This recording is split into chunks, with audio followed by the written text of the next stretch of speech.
we have no idea what's going to happen in the stock market. I mean, there's really smart people that kind of maybe do, but us as like novice stock market investors have no idea what's going on over there. Right. But in real estate, we've kind of figured out some things and kind of know how to not manipulate, but know how to grow our wealth a little bit more strategically. Yeah. Real estate investing, you can do market analysis. You can look at population trends. You can look at job growth, opportunities like that. I mean, when we look at an apartment building, we get a full T12. So the trailing 12 months, we get access to the full P&L, profit and loss statement. So we're seeing how this building has been generating income for the last 1 year, 2 years, however long. And so we get a really good insight into how much potential we can make in this building. If we see opportunities where we can decrease some of those expenses, we had a building that had huge water expenses. We went and did a inspection on the property. I mean, every shower head was leaking, every faucet. We go in there with the state of Oregon, who pays to have waterproof the aerators for water conservation for shower heads and aerators. I mean, we implement those for free into all our buildings, drastically drop the water bill. When you can do that on a large apartment complex, I mean, the economies of scale. There's just so much risk that you can mitigate in real estate investing as opposed to the stock market. I mean, even the comment you just said, it's so funny. Like my grandma, when I first started doing these investments like 3 years ago, she was like, I remember thinking there was no way I was ever going to jump into one of your investments. Like there was just absolutely, I could never do it. She's like, but now I'm watching my money just dwindle away in the stock, like all my retirement just like disappear in the stock market. She's like, I'd rather hand this money to you. Like, let me know when you have your next deal type thing. And it's like, people think real estate's so risky and emotional. And I tell the people that are on their phones every day looking at the stock market, I mean, that's risky and emotional. So yeah. Well, and for somebody like your grandma, who's like not probably retired, I would imagine, like, she is, so it's like, so no penalty. Right. Well, no, but there's not just that, but it's like there's no active income coming in. It's like for me, it was like, you know, like, hey, like this is going down. I can keep working. I can kind of like, you know, balance this out. But yeah, like if you're retired and you're just watching your 401k, that's all the money down, you have, it's just like, and it's going down. Right. Man, yeah. I mean, everybody says that your first million is the most difficult million to make. But then it sounds like after you made your first million, you went back to school to do your MBA and yeah, no, it wasn't. I don't want to make it sound like it was easy. I went through a lot. I waded through a lot of crap to get to that deal. I did that deal about the same time that we were selling all the single families going into vacation rental cabins. So that deal was done in like 2020, 2021. So I started in appraisal in 2005. So I really spent, 15 years working in real estate and learning how to value real estate before I got that deal. You know what I mean? I wasn't investing that entire time, but I had been investing. If we started in 17 with my current thing, I had been working all day, every day on real estate investing for 3 straight years before I got that deal. And that was a really exceptional thing, but it's definitely not all been like that for me. We've lost money on flips. I mean, we've had flips that don't make us anything. They're just kind of break even. We've had rentals that struggle. I mean, it's a struggle, as you know. There's lots of failures along the way. That was just the thing that's happened that's gone the best. Yeah, it's nice to hear all these. I mean, everybody knows that not every deal goes good, but the only ones you hear of are the ones where you make $1 million and it sounds easy. Yeah, it definitely was not. And even that deal when I bought it, it had expired. And this is the crazy thing about this. This property had been sitting on the MLS for months and nobody would buy it. I mean, it wasn't like I just got lucky. It was like everybody else was scared to do this for whatever reason. I have no clue why. But when I looked at it, I was like, wow, this seems undervalued, and it had expired. So I just reached out to the agent and I said, hey, would you still be willing to sell this for what you had it listed for? Well, they went back to their sellers, and their sellers were like, well, hey, it's got a big foundation problem. This is like a cabin hanging off the side of a mountain. Okay. So I mean, it's hard to fix foundation when something's hanging off the side of a mountain, And I said, okay, well, send me all the stuff you got on that. So they sent me all the paperwork. I looked at it.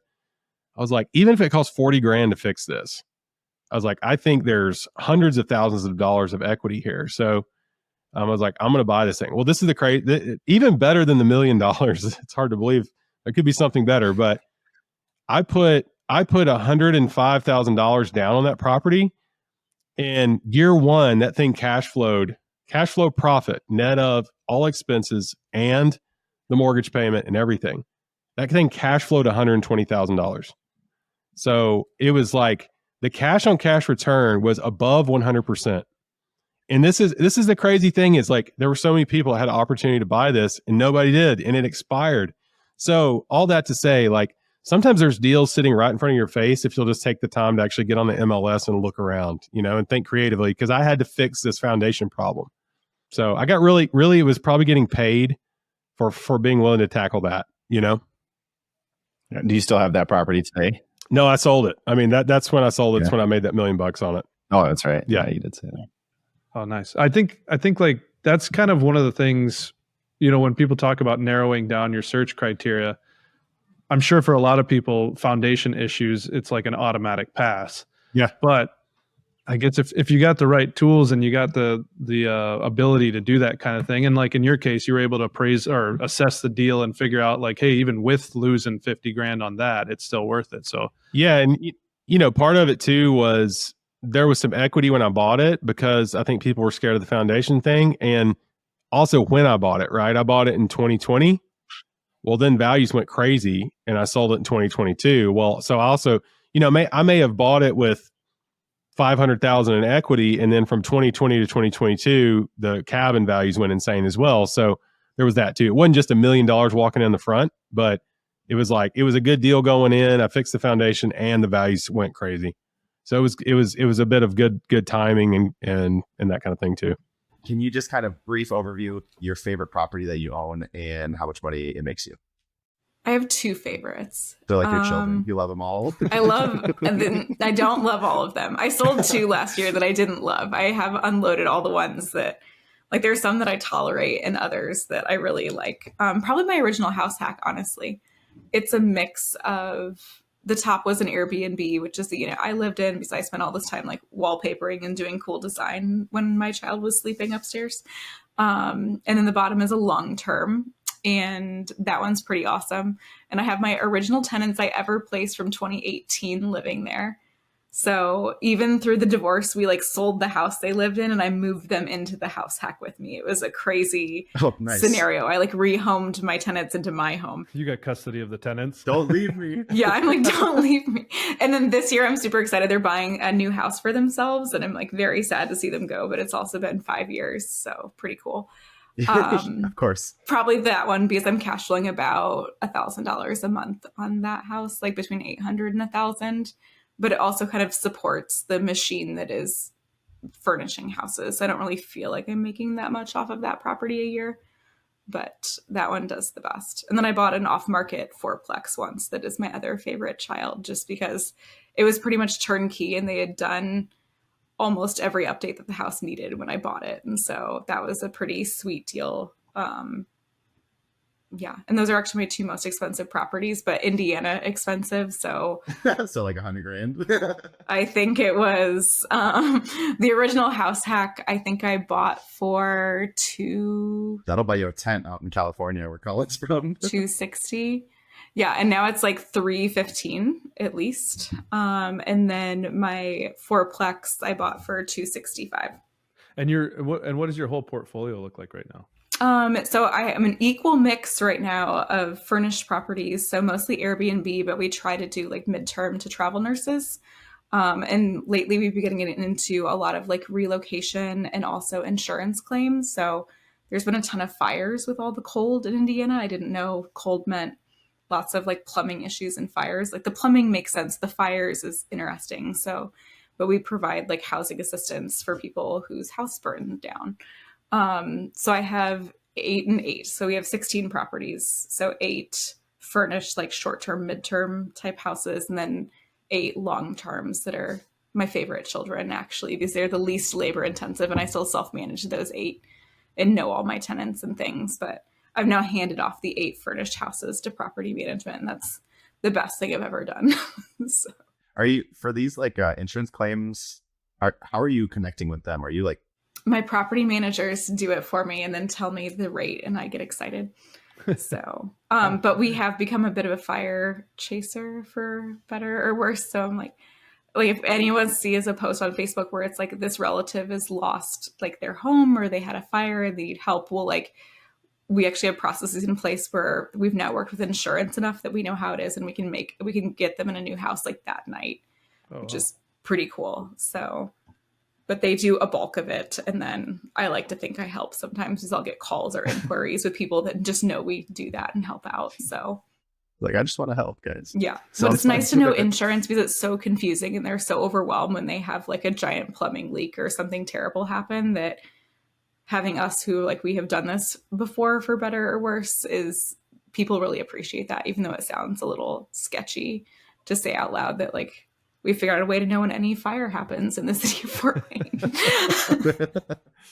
So as far as your business goes, I mean, I see the intermittent fasting transformation behind you there, which like that's a huge topic right now. I feel like ice baths and intermittent fasting, it's like all these different things. But can you talk to us a bit about what your business is and why you went that route, and kind of just some stuff you've learned along the way? Yeah. So a lot of the programs I created and the women I worked with were really women that were like me, that, you know, no one prepared me for perimenopause, and sure as heck not menopause. And so there were all these women that just felt like their symptoms they were being gaslit, you know, irrespective of who their healthcare team was. And so initially it just really kind of started as a solution to those problems that they were having. And intermittent fasting was something that I've done for almost 10 years. And when I did my first TED Talk was on perimenopause, the uber sexy topic of perimenopause. And when I was getting my first talk ready, they offered me a second at a different location, and you can't do a talk on the same two things. So I said to my husband, what do I know a lot about? Intermittent fasting. It turned out that in 2019, that was the most Googled nutritional related topic. So that talk went viral. Like that was the talk I gave 27 days after getting out of the hospital. So my brain had not caught up with my body, how sick I had been. And so that topic then led to this book deal. And actually I just signed a second book deal, which is really exciting, not about fasting, but my business kind of evolved into group programs, one-on-one podcasting, which was one of those. I was like an early adopter initially. I co-hosted it. And then in the pandemic, my co-host said, you know, this isn't really in alignment with what I want to do. And so it was either sink or swim. And I said to myself, I'm going all in. I'm very much a hell yes or a hell no person.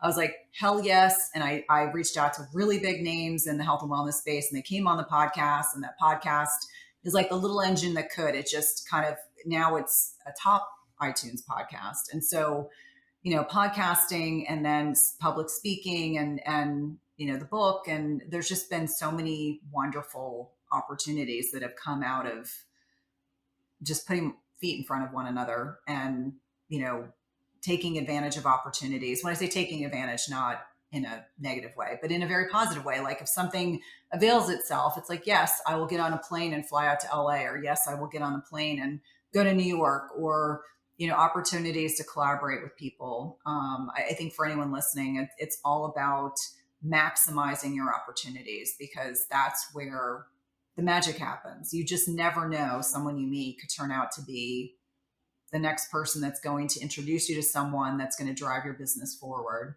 And so this is where the multi-income streams come in. So people are listening and they're like, what does that mean? I have multiple revenue income streams, and one is kind of turned into the biggest, which was a big surprise. But, you know, we continue to add to that. Like, it's very important to me that we not just have like one very big pipeline. We want multiple pipelines, so that if something changes in the podcasting industry, it's not going to have a negative net impact on my bottom line. But that's, I mean, at least that's where things started, really focusing on women, being very, very niche down. This is one of the mistakes I see a lot of nurses make. They're too afraid to niche down. That is the best decision you can make, is figure out something you're super, super passionate about and lean into it. Like perimenopause and menopause, you can talk about that till the cows come home forever. I mean, there's never not a topic that doesn't intersect with women in middle age. Like every topic you can imagine, every conversation I have is with that lens. And so, you know, this book is written not just for women at that stage, but also for younger women, but it is like turned into just these incredible opportunities. It's almost like a ripple in a pond. It just continues and continues, and helping people understand not to be fearful of like being very clear about who you serve. Like you can't serve everyone, by serving everyone, you serve no one.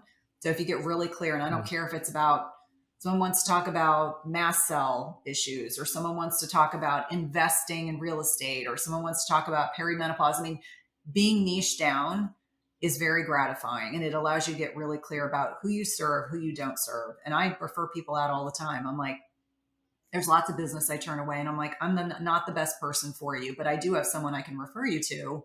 And then that's usually like the next thing I do. What's like the main thing that you guys see that people are struggling with? Is that what you're kind of saying, Josh? The main people are, yeah. I mean, what people struggle with really is just the lack of the financial literacy, right? Like how, you guys asked how we ended up getting started, right? Or what made us want to get started in this industry. What made me want to get started is when we sat down with he's both of our friends now, right? It's like, I didn't want to sit down with him at first, but now he's one of my closest friends.